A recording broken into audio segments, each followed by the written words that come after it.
Hello dental online trainers, I'm Dr. Dennis Hartlieb and welcome back for another edition of our clinical mini tips. I have my lovely assistant Erica with me today. Today we're going to be talking about face bows, or more particular about ear bows. I'm going to demonstrate how to take an ear bow. So for those of you who haven't really had much experience or maybe haven't picked up your ear bow since dental school, I want to walk you through the step-by-step technique so you can predictably take an ear bow in your practice. Now, why do you even need to take a face bow or an ear bow? Well, if you take a look at my CPR for the Worn Dentition course, or my Smile Design, or our Trial Smile or Smile Preview courses, we talk about when you need to use a face bow or an ear bow to be able to transfer the upper model or the upper cast to an articulator. Now, if you're doing a single tooth, you're doing a single molar or bicuspid, you probably don't need a face bow or an ear bow. But if you're doing an anterior tooth, and you're worried about the midline angulation, it might be something that you need to consider.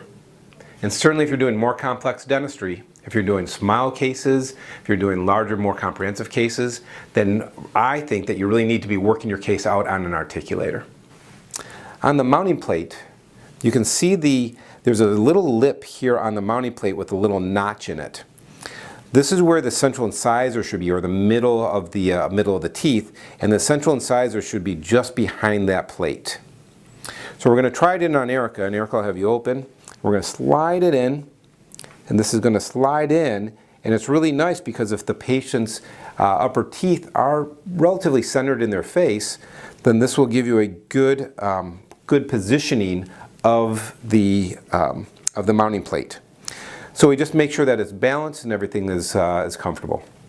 Now, to record the patient's upper occlusal surfaces, you can use wax or you can use bite registration paste. I prefer to use bite registration paste. I just find it to be more stable. Now with that though, oftentimes I found that if I use the bite registration paste directly onto the plate, when I take this out of the patient's mouth, sometimes the bite registration paste does not stay connected to the mounting plate. So I'm actually going to use some crown and bridge adhesive, tray adhesive, like what we would use if we were actually going to be taking an impression. I'm going to paint the adhesive onto the tray, then I'll use my bite registration paste to take an index of the occlusal surfaces of Erica's upper teeth. Alright, so let me paint the adhesive onto the tray now. If you saw the ear bow or the SAM3 face bow ear bow technique, you know that we were able to place in the mounting plate and connect the ear bow. Then out of the mouth we were able to parallel and make sure that everything was nice and balanced to the horizon. With the Coist Facial Analyzer, it's all done at once. So essentially what I want to do is I'm going to use this rod to check for being down the midline of the patient's face. And then I'm going to be using the floor as my horizon. So I need to have the patient laying down at about 180 degrees. I'm going to have the patient sometimes tip their chin up because I want to be looking straight down the patient's face when I do my Coist Facial Analyzer.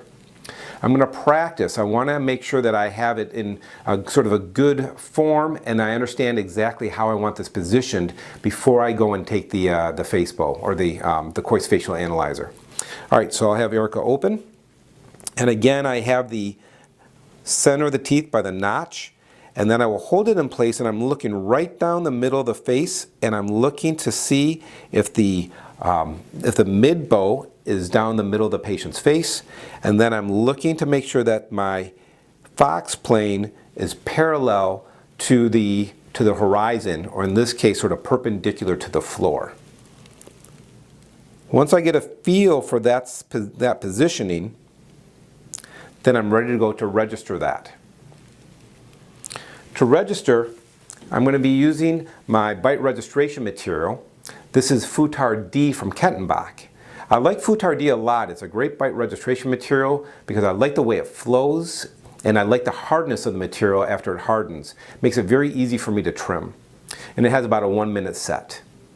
So when we use our materials, our bite registration materials, we have to make sure that they're bleeding evenly before we put on our tip, and then we want to make sure that it's flowing evenly. So I'm going to squirt out a little bit before I add it on to the plate. So as I bring it to the plate, I want to have an even layer of material across the arch. and then I bring it right to the mouth. I center it, I check to make sure that I'm parallel to the face and that it's perpendicular to the floor. And then I hold it for 1 minute.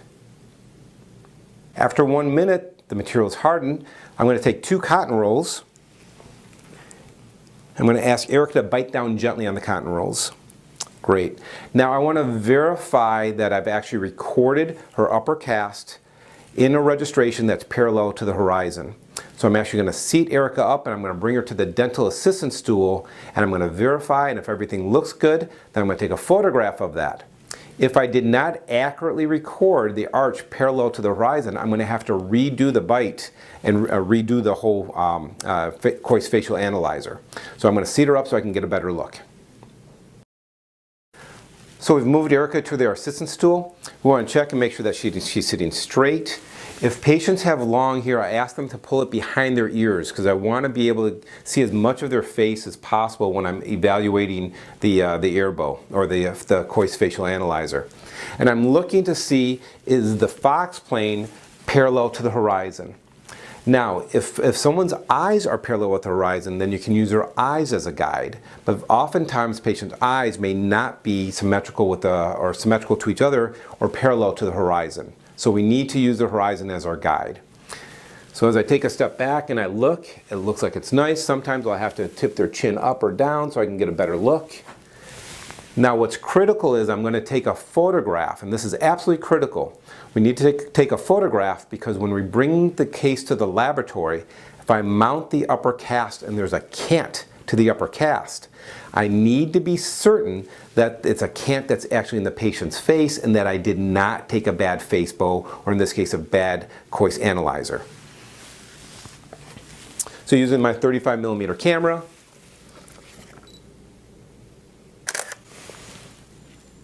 I shoot straight on, and I'm looking to make sure that the image, that the bar is parallel to the face and that the fox plane is parallel to the horizon.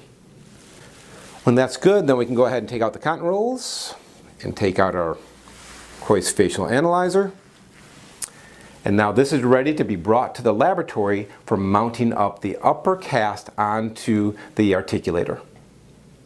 All right, I want to thank my lovely assistant Erica for being our patient today. I hope this is helpful for anyone who's learning how to be able to take some sort of registration, either an earbow or facebow or the Kois facial analyzer, so that you can take the cast of the patient's upper teeth and bring it to an articulator.